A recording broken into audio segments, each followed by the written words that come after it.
नमस्कार, सुहासिनीज लाईफस्टाईलमध्ये तुमचे खूप खूप स्वागत आहे. आता सकाळचे ना 5:45 वाजलेले आहेत आणि नेमकेच सकाळी ना अचानक लाईट गेलेली. त्यामुळे ना मला अंधारातच शूट करावं लागलेलं.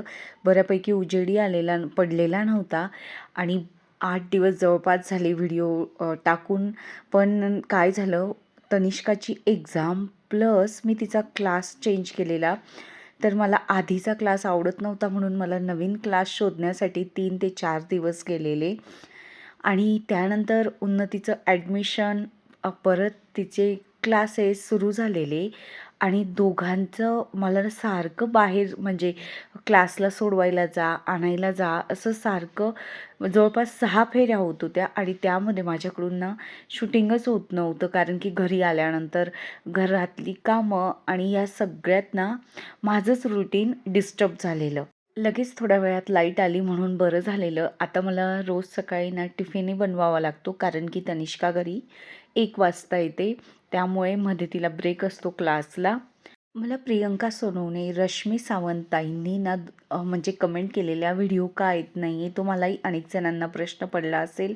पण आपल्या आयुष्यात ना हे छोटे मोठे बदल होतात आणि त्यामुळे ना आपली ही लिंक कामाची तुटून जाते.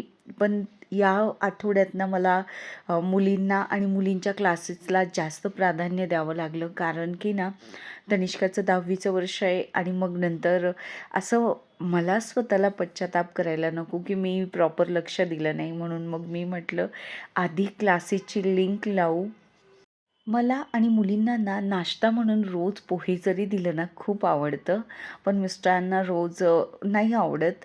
म्हणजे रोज तर आपला बदल असतोच, पण ना पोहे जितका आवडीने खातो ना तितके इतर पदार्थ, उपमा वगैरे आवडत नाही. नंतर ना मुलींना क्लासला मी सोडून आलेली होती.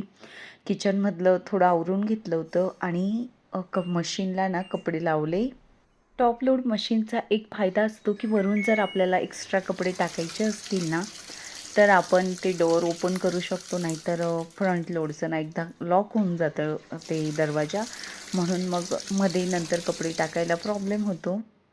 आता स्वयंपाक करून घ्यायचा होता शिल्लक असलेला आणि ना नेमकं तेल संपलं होतं. त्यामुळे ना मला बर्नेती तेल काढून घ्यायचं होतं आणि क्लासला जाते ना त्यावेळेस ना तिकडून येताना मी भाज्या घेऊन येत असते फ्रेश रोजच्या रोज. एक तो फायदा होतो की रोज ताजी भाजी बनवता येते त्या निमित्ताने. जेवण बनवताना ना जर पदार्थ संपले असतील आपल्या किराण्यातले आणि ते भरावे लागतात घाईमध्ये किंवा म्हणजे त्या पिशव्या कापून टाकाव्या लागतात ना, ही खरंच खूप त्रासदायक काम होतं त्यावेळेस. कारण की आपण खूप घाईत असतो आणि सगळंच ना आवराआवरी, टिफिन द्यायचे असले, सकाळची धावपळ, यामध्ये ना बराच वेळ जातो या वस्तूंमध्ये. तसंच आज मला तेलही बरणीमध्ये टाकणं ना खूप अवघड वाटत होतं. असं वाटत होतं पटकन आता टिफिन बनवायचा आहे मिस्टरांचा आणि तो द्यायचा आहे. त्यासाठी वेळ म्हणजे लेट होतं की काय, आणि सोबत मला शूटिंगही करायची होती. त्यामुळे जास्त मला घाई झालेली. कोथिंबीर आणलेली होती तर ती एका तासातच अशी म्हणजे अशी मुरझळलेल्यासारखे होते, कोमजून जाते. तर म्हणून ना मग मी पटपट म्हटलं 5 मिनटं लागतील, निवडून टाकू. नाहीतर जेवण बनेल तोपर्यंत तर तिचं म्हणजे पूर्णपणे ती खराब होईल. नंतर मेथीही आणलेली तर मग मेथीही मी सोबतच निवडून टाकलेली. परत पोहेही मला बरणीत भरून घ्यायचं होतं. गॅस ओट्यावरचा पसारा कमी करण्यासाठी ही माझी सगळी सकाळची लगबग चाललेली होती. मसाल्याचा डबाही मी त्याआधीच घासलेला होता. त्या वाट्या घासून रिकाम्या झालेल्या होत्या म्हणून ना मग मी त्याही भरून घेत होती की जेणेकरून स्वयंपाक करताना ही बरणी काढ, ते ठेव, हे का म्हणजे संपलेलंच आहे असं नको व्हायला, म्हणून मग मी संपूर्ण वाट्या परत भरून घेतलेल्या. ज्याही दिवशी आपल्याला ना खूप घाई असते ना, नेमकं त्या दिवशी ना आपल्याला कामांमध्ये ना असं डिस्टर्ब होत असतं आणि कामं अधिक वाढत असतात. कदाचित आपण जास्त घाई करत असू म्हणून असं होत असावं की काय. एकदाच्या ह्या मसाल्याच्या डब्याच्या वाट्या भरल्या, आता आठवडाभर त्रास नाही असा विचार आला. उन्नतीचा क्लास 10 वाजता सुटतो ना, तर त्यापूर्वी मला जीही भांडी होती जमा झालेली ती संपूर्ण घासून टाकायची होती की जेणेकरून गॅस ओट्यावरचा पसारा कमी होईल आणि कामंही कमी होतील. एकदा क्लासवरून जर मुली घरी आल्या ना, परत मग ना थोडीशी लिंक कामांची तुटते. कारण की त्यांची बडबड सुरू असते. म्हणजे ते काय झालं क्लासमध्ये ते सांगतात किंवा शाळेत काय झालं. नंतर मला ना पापड होते माझ्याकडे, ते खोक्यातून ना डब्यात भरून घ्यायचे होते. हे पापड भरण्यासाठी 5 ते 7च मिनिट लागले. पण तेही ना म्हणजे खोके बघून असं वाटत होतं करू आपण, म्हणजे याला वेळ लागतो की काय. मग नंतर करू नंतर करू मध्ये 2 दिवस गेलेले. पण आता फायनली ठरवलंच होतं की आज किचनचं ना खूप असं स्वच्छता करायची की जेणेकरून किचनमध्ये कुठल्याही कान्याकोपऱ्यामध्ये पसारा दिसणार नाही. म्हणून मग मी पापड भरून टाकलेले. हे पापड ना बिबड्या असतात. खानदेशात पण ना भुसावळ आणि वरणगाव किंवा म्हणजे या भागामध्ये जळगावच्या पुढे जो भाग आहे बुलढाण्याकडे येतो तो, त्या भागात केल्या जातात. आमच्याकडे अंमळनेर पारोळा वगैरे इकडे बिबड्या करत नाही. आमच्याकडे नागलीचे पापड आणि चिकनीचे पापड केले जातात. तर मी हे विकत घेतलेले. मला ना माझ्याच मिस्टरांच्या ऑफिसमधल्या त्या दादांच्या मिसेस ताई आहे, त्यांनी त्यांच्या घरच्या बिबड्या खायला दिल्या होत्या. त्यांच्या अतिशय मस्तच होत्या, चविष्ट होत्या अशा खूप छान. आणि अशा चांगल्या म्हणजे मग त्या थापलेल्या पण छान अशा होत्या. ह्या पण चांगल्या आहेत, पण ह्या जरा पातळ आहेत. म्हणजे लगेच धक्का लागला तरी हा पापड फुटत होता. बऱ्याचदा ना बरेच जण ना बिझनेस करतात कुठलाही, पण ना क्वालिटी मेंटेन ठेवणं हा बिझनेसचा खूप मोठा महत्त्वाचा म्हणजे भाग आहे. कारण की ग्राहक ना त्याच वेळेस म्हणजे कॉन्स्टंट आपल्याकडे येतो की आपण त्याची क्वालिटी जर नियमित वर्षानुवर्ष मेंटेन ठेवली तर. हाच पापड जरा असा भरीव वाटला असता ना, तर मी 10 जणांना सांगितलं असतं की खूप छान आहे, खूप छान म्हणजे क्वालिटी आहे. चवीला चांगला आहे, पण पातळ असल्यामुळे तो लगेच तुटतो. तर मग मी विचार करेल की नाही, नाही. ही म्हणजे कुठलाही खाद्यपदार्थ असू द्या, वस्तू असू द्या, त्याची क्वालिटी चांगल्यातली चांगली आपण ग्राहकाला दिली ना, तर नक्कीच म्हणजे आपण आयुष्यभर बांधील होऊन जातो त्या गोष्टींशी. माझ्याकडे फ्रेश कोथिंबीरही होती आणि मेथी होती. मेथी आणि कोथिंबीर निवडताना ना त्या काड्या होत्या, त्या कोवळ्या, त्या मी बाजूला ठेवल्या होत्या आणि त्या कट करून घेतल्या. आणि मेथी, थोडी कोथिंबीर आणि त्या काड्यांपासून ना मला मेथीचे मुटके बनवायचे होते. यापूर्वी बऱ्याच महिन्यांपूर्वीही मी दाखवलं होतं, कदाचित जानेवारी किंवा फेब्रुवारीत दाखवलं असेल. ज्वारीचं पीठ घेतलेलं आहे. हे मुटके घेताना ना कुठल्याही पिठाचा काही अंदाज नाही आहे. फक्त कांदे हे मी 2 टाकलेले आहे आणि यात भरपूर अशी कोथिंबीर, भरपूर अशा त्या काड्या कोथिंबीर आणि मेथीच्या, आणि मेथीही भरपूर, आणि तिळीचं प्रमाणही आपल्याला आवडेल तसं घ्यायचं. ही जी लसूण आणि आपली मिरची मी जाडसर जी विकत घेतलेली होती चटणी, ती टाकलेली आहे. थोडी थोडी हळद टाकलेली आहे, ओवा टाकलेला आहे, जिरं टाकलेलं आहे, थोडी जिरे हिंगपूड टाकलेली आहे आणि लाल तिखट टाकलं आहे थोडं, आणि चवीपुरता मीठ टाकलेलं आहे. आपल्या आवडीनुसार यात आपण काही ॲड करू शकतो, कुठलंही म्हणजे थोडा मसाला ॲड करू शकतो किंवा आणि याच्यात ना थोडं बेसनही घेतलेलं आहे मी पीठ. आणि माझ्याकडे जे थालीपीठाचं पीठ होती ना भाजणीचं, तर तेही थोडं ॲड केलेलं आहे. मागच्या वेळेस ज्यावेळेस मी दाखवलं होतं फक्त ज्वारीचं, आणि आपलं थोडं तांदळाचं पीठही ॲड करू शकतो की जेणेकरून ती खरपूस अजून म्हणजे फ्राय केली तर डीप फ्राय केल्यावर जास्त खरपूस लागेल म्हणून. आणि नसेल तर फक्त डाळीचं पीठ, ज्वारीचं पीठ घेतलं तरी चालतं. आणि 1 चमचा गव्हाचं पीठ टाकायचं की जेणेकरून ते मुटके असे छान ज्यावेळेस आपण कट करतो ना, तर त्यावेळेस ते असे तुटत नाहीत. आधी ना हे मिश्रण ना मी एकजीव केलं, कारण की यात कोथिंबीर, कांदे आहेत आणि मेथी पण आहे.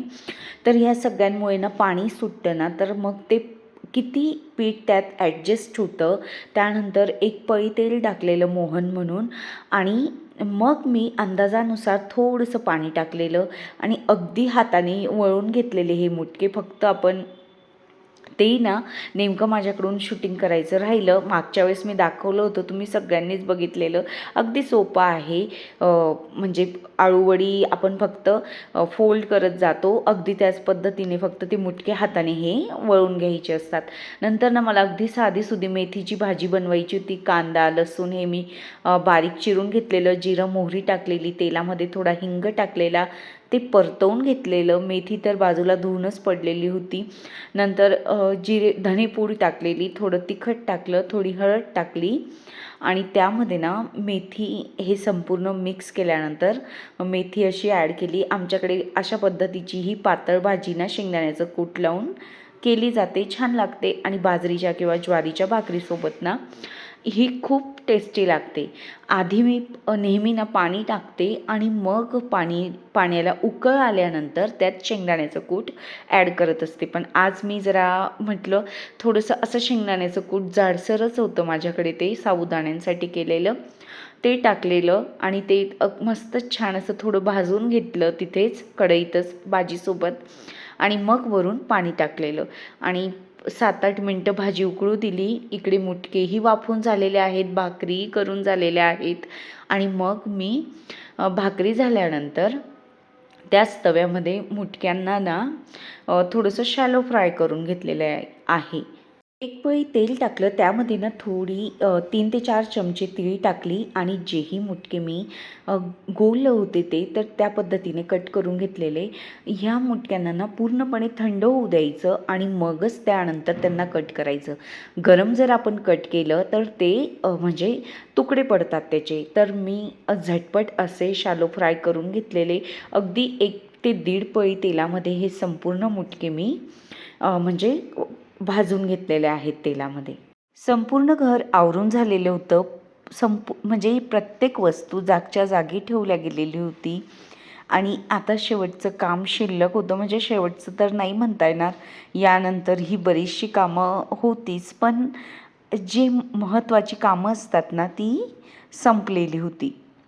आपल्या सकाळचं काम हे दुपारपर्यंत चालतच असतं, पण गॅस ओटा हे आपलं म्हणजे जेवण वगैरे झाल्यानंतर, भांडी वगैरे आवरल्यानंतर शेवटचं असणारं काम, ते झालं की असं मनाला ना खूप समाधान वाटायला लागतं की आता आपलं आजच्या दिवसाचं दुपारपर्यंतचं काम संपलेलं आहे. संध्याकाळी तसं थोडं रिलॅक्स असतं, आपल्याला जेवण तर बनवावंच लागतं, पण सकाळच्या इतका लोड नसतो किंवा घाई नसते. आज ना मी गॅस ओट्यावरच्या ज्याही वस्तू होत्या त्या संपूर्ण स्टँड वगैरे खाली ठेवून, झाडं होती ती खाली ठेवलेली, पातेले जेही होते जेवणाचं शिल्लक राहिलेलं जेवण तेही, आणि डीप क्लीन असा गॅस करून घेतलेला. कारण की या मागच्या आठवड्यामध्ये 3-4 दिवसापासून ना असा प्रॉपर गॅस ओटा रोजच स्वच्छ होतो, पण असा डीप क्लीन झालेला नव्हता. आधी ना गॅसच्या ज्या शेगडीची भांडी होती, प्लेट्स, नंतर म्हणजे स्टँड हे घासण्याचा ना मला कंटाळा येत होता. नंतर विचार केला की फक्त 5 मिनटं लागतील, घासून घेऊया, आणि 5 मिनटात अगदी खरंच घासूनही झालं. राहिलं असतं तर संध्याकाळपर्यंत सिंकभर भांडी जमा होईपर्यंत मग खूप जास्त ओव्हरलोड होतात. आणि मग नंतर ना गॅस ओटा स्वच्छ केल्यानंतर एक वेगळंच समाधान येतं. आणि मग मी नंतर घरी म्हणजे किचनही स्वच्छ करून घेतला. घर आधीच झाडलेलं होतं, किचन एकदा झाडून झाला होता.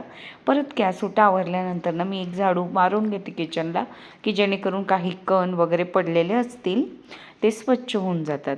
त्यानंतर हॉलच्या ह्या ज्या विंडो आहेत ना, आता सध्या थोडी हवा सुटलेली आहे. मध्येच असं पावसाचं वातावरण म्हणजे सुरू होतं, दिसायला लागतं आणि मध्येच खूप हवा येते, मध्येच परत खूप ऊन येतं. असा ऊन सावलीचा खेळ सुरू आहे सध्या. आणि त्यामुळे ना खूप धूळ येत आहे घरामध्ये. या विंडोंची जीही कडप्या आहेत ते मी रोज पुसते, तरी खूप अशी धूळ बसलेली त्यात. कपडे सकाळी लवकर धुतल्यामुळे ना वाळलेही होते. जास्तीचे जे एक्स्ट्रा टॉवेल वगैरे होते मी या विंडोमध्ये टाकून दिलेले. छान हवा येते आणि पटकन असं वाळून जातात. त्यानंतर ना त्या ग्रिललाही बऱ्यापैकी धूळ बसलेली. तीही पुसून घेतलेली. मला विंडो डीप क्लीन करायच्याच आहेत, त्या नक्कीच तुमच्यासोबत शेअर करेल. मीही व्हिडिओ तुमच्यासोबत म्हणजे टाकत नव्हती ना, तर मलाही खूप असं चुकल्यासारखं होत होतं. पण बाहेर गेल्यामुळे परत घरी आल्यावर ना मला होतच नव्हतं व्हिडिओ करणं. मी ना खूप सारी अशी मुलींची रद्दी काढून ठेवलेली. नंतर व्हिडिओ करत जरी नव्हती ना, मी भरपूर असं घर आवरलेलं. हे कपडे संपूर्ण म्हणजे उन्नती तनिष्काच्या मदतीने नवीन रचलेले. नंतर जीही पुस्तकं आता वापरात नव्हती तीही पुस्तकं काढून घेतलेली. बऱ्यापैकी 2 गोण्या असे खोके कागदं मी काढलेले आणि हेही कडप्पे आहेत, हेही मी घड्या करून नीटनेटके ऑर्गनाईज करून घेतलेले. पण हे ना मला तुमच्यासोबत म्हणजे शूटिंग अगदी थोडीफारच केलेली मी. पण घरी आल्यानंतर ना असं म्हणजे ड्रेस घालून असं व्हिडिओ बनवणं ना खूप कठीण गेलं मला मागच्या आठवड्यामध्ये. त्यासाठी मी तुमची खरंच सगळ्यांची म्हणजे माफी मागते की तुम्ही वाट बघत असणार. नंतर हे आमच्या दाराशी आंब्याचं झाड आहे, तर छान असं छोट्याशाच वाटतं गावरानी कैऱ्या आहेत त्या. तर ते दादा चढून ना संपूर्ण त्यांनी कैऱ्या तोडून घेतल्या झाडावरच्या. आणि आता ना मला हा ओटा पुसून घ्यायचा होता. सकाळीच पुसते मी, पण आता मग क्लासला सोडवायला जावं लागतं, त्यामुळे ना जरा माझंही रुटीन म्हणजे बिघडलं नाही म्हणता येणार, पण डिस्टर्ब झालेलं आहे. मग त्यामुळे आता सगळ्यात शेवटी मी हा ओटा पुसते. कधी पोछाने पुसते, कधी हाताने पुसते, पण आज मी म्हणजे व्हिडिओमध्ये ना पायानेच पुसते, कारण की हाताने पुसताना ना म्हणजे प्रॉपर असं मला शूटिंग दाखवताही आली नसती आणि ते म्हणजे बसताना ते दाखवलेलं मला योग्यही वाटत नाही. इथे ना मावशी लोकांची अजबच कहाणी आहे. त्या घर पुसता पण ओटे पुसत नाही. आता आपल्याकडे बघा फ्लॅट्स असतो, तर फ्लॅट्सला गॅलरी असतात, तर त्याही पुसाव्याच लागतात ना, तोही घराचा पार्ट आहे. तर या मावशी घर पुसता पण ओटा पुसत नाही. त्या म्हणतात नाही नाही, ओटा काही पुसण्यातला भाग नाही आहे. झाडांनाही पाणी ना द्यायचं राहिलेलं होतं, तर पाणीही देऊन घेतलं, कारण की खूप ऊन तापतंय, त्यामुळे तेही म्हणजे त्यांनाही तहान लागत असेल. आजचा व्हिडिओ तुम्हाला कसा वाटला ते मला कमेंटद्वारे नक्की सांगा आणि परत भेटूया आपण नवीन व्हिडिओसोबत.